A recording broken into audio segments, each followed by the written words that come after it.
What's going on, everybody? Hope everybody's having a good day so far. Hope everybody's having a good week. My last few weeks haven't been the greatest. As you guys probably know from a video uploaded a few days ago and in the previous vlogs, my car is gone. The black Volkswagen Jetta 1.8 turbo that I had in the very first video is gone. I've had that car for about 7 months. I've had it for over a year and a half, but it's been running for about 7 to 8 months right now. And it's been some good times with that Jetta. I did my first burnouts in that car. I did my first drifts in that car. I went some excessive speeds in that car.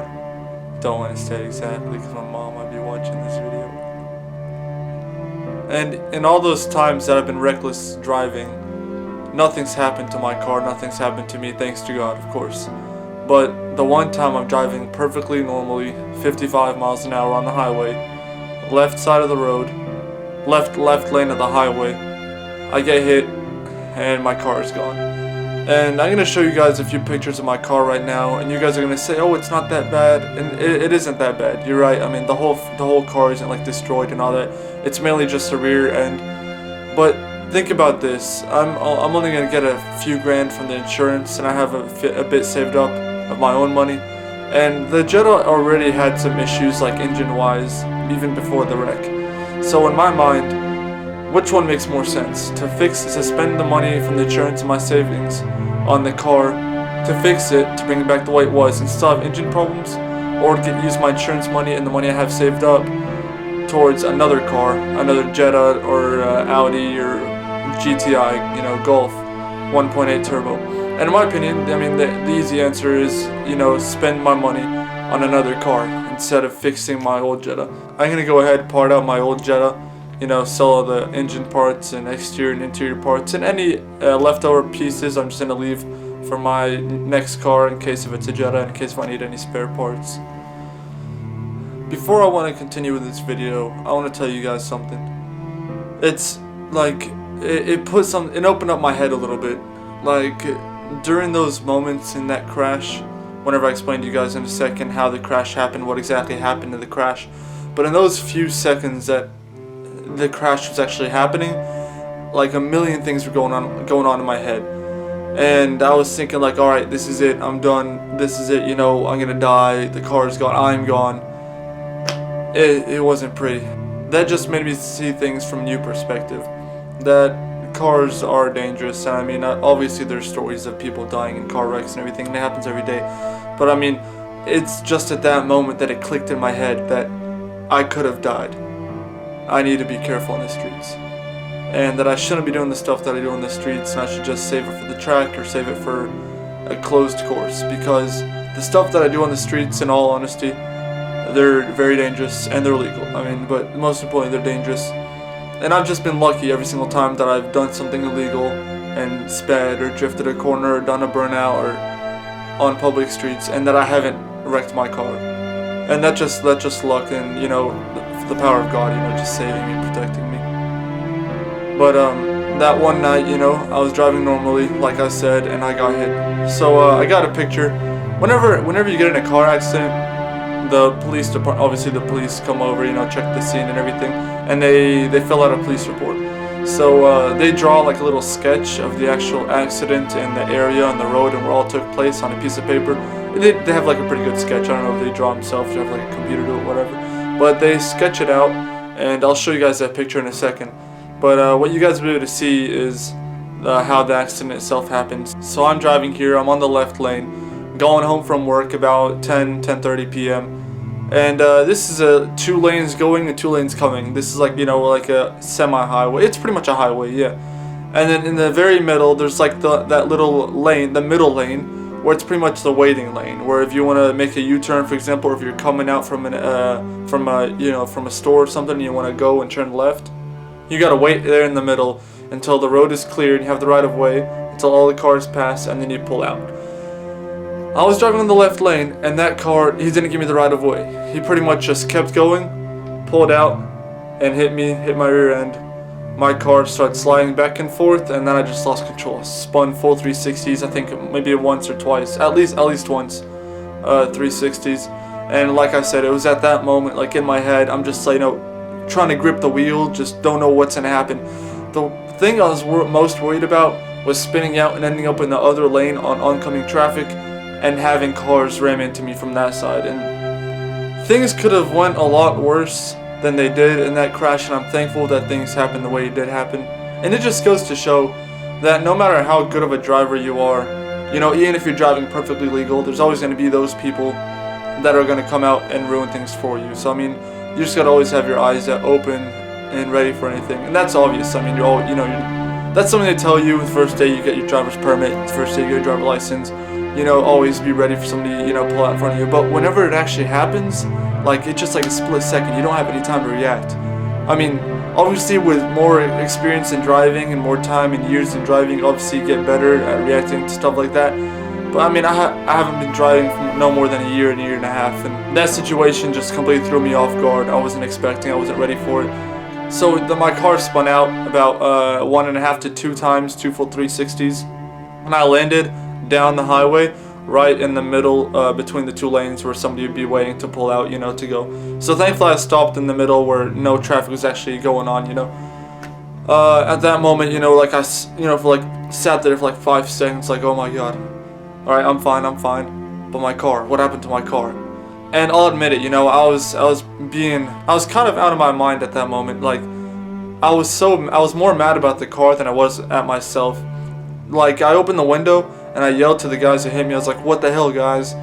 And I mean, I yelled it like pretty aggressively and all that, and I wasn't thinking straight at the moment, obviously. I was pissed. Like, my car that I put, so much time into, I've rebuilt the engine like twice already, and I've bought stuff like, parts for, and it was my first car, I loved it, to be honest. I mean, all the flaws that I had in it, I was going to get rid of the car eventually. I was going to sell it, but I just didn't want it to go out like this. I'd rather sell it to somebody than have it wrecked and end up being parted out. So yeah, after I, yelled at those guys and was like, yo, what the hell, guys, through the window, they came out of the car saying, yo, are you alright, and all that. And I was like, alright, I shouldn't have said that. So, I replied, like, yeah, I'm good, thanks for asking. Are you guys alright? They said, yeah, we're fine. So yeah, I get out of my car, and as expected, the area of impact was the rear quarter panel on the left, on the driver's side. My rear quarter panel was dented in maybe about 10 inches. My back tire had maybe negative 10 degrees of camber. Probably destroyed the rear suspension over there. The tail light was broken, the rear bumper was hanging off, and its mounts are broken off on that side. The whole thing, it just happened in a matter of seconds. It was crazy. And to think about it, I was going about 55 miles an hour on the highway, and during those moments that I was spinning, I mean, I'm spinning pretty quickly at a high rate of speed, and I'm just thankful that things came out the way they did. It could have been a lot worse, but this just goes to show that there's always going to be somebody that's going to come out, pull in front of you, or maybe lose control, hit you or something, but you just got to be ready for anything. And I obviously was not ready for anything, and I got hit and lost control, spun out, and eventually the car stopped and didn't hit anything as it was spinning, thankfully. I was worried it was going to hit the guardrail or fall into the ditch, or maybe hit another car, or other cars hit me whenever I land in the oncoming traffic lane. But thankfully, I stopped in the middle between the 2 lanes and everything went perfectly. So yeah, here's some pictures of my car at the scene when it was getting towed, and here's some more pictures. I'm going to go ahead and post some more pictures whenever I went and visited it. They dropped it off, they towed it to my uncle's shop. And I'm going to go ahead and put a video right here whenever I went and, visited for the first time at the shop. Just checked on it, saw the damage and all that. Oh man, it's disgusting.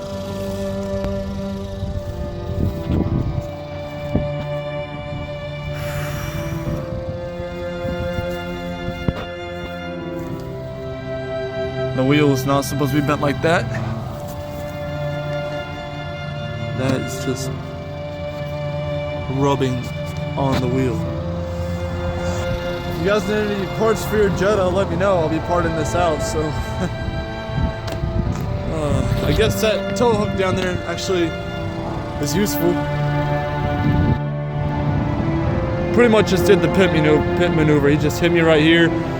He was coming out and hit me right there. Car spun out like maybe 2 or 3 times. 360s.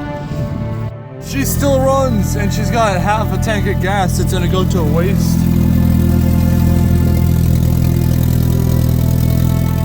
Open downpipe.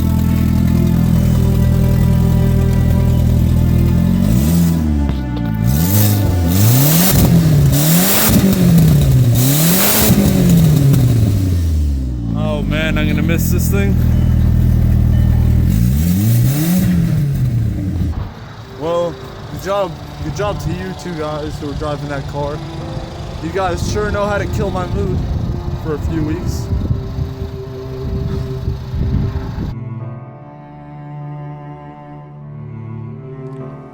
As you guys saw, the damage, like I said, it's fixable, but in my situation right now with money and everything, it's not worth fixing. I could rather put that money in getting a different car, a new car, rather than fixing that and still having the engine problems that were already in it. Like I said, hopefully this was an eye-opener for you guys as well and kind of change your perspective on driving. You know, driving's not a game. You know, I was driving perfectly normal at the time, like I said. Somebody came and hit me. So yeah guys, hopefully you guys enjoyed this video. Leave a big thumbs up down below. Comment down below if you guys have had any similar experiences to this, or if you guys have anything to say or comment or ask questions about the crash, let me know. And you guys should go ahead follow me on my social media. Got my Instagram right here. I post, you know, so you guys will be more up to date with everything. You know, I posted a picture about this crash about 2 weeks ago, the night it happened. But I didn't really explain anything in detail because of the fact that we didn't get anything sorted out with insurance and I didn't want anything to go wrong. But yeah guys, this is pretty much it. And don't forget to turn on post notifications, that way you guys get notified whenever I upload a new video. You guys should already know my upload schedule: Wednesday, Friday. Wednesday's vlogs, and Friday is correlated videos. 5 p.m. Eastern time. That's pretty much my upload schedule. Hopefully you guys enjoyed. Drive safe everybody. I'll see you all next week.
Oh crap.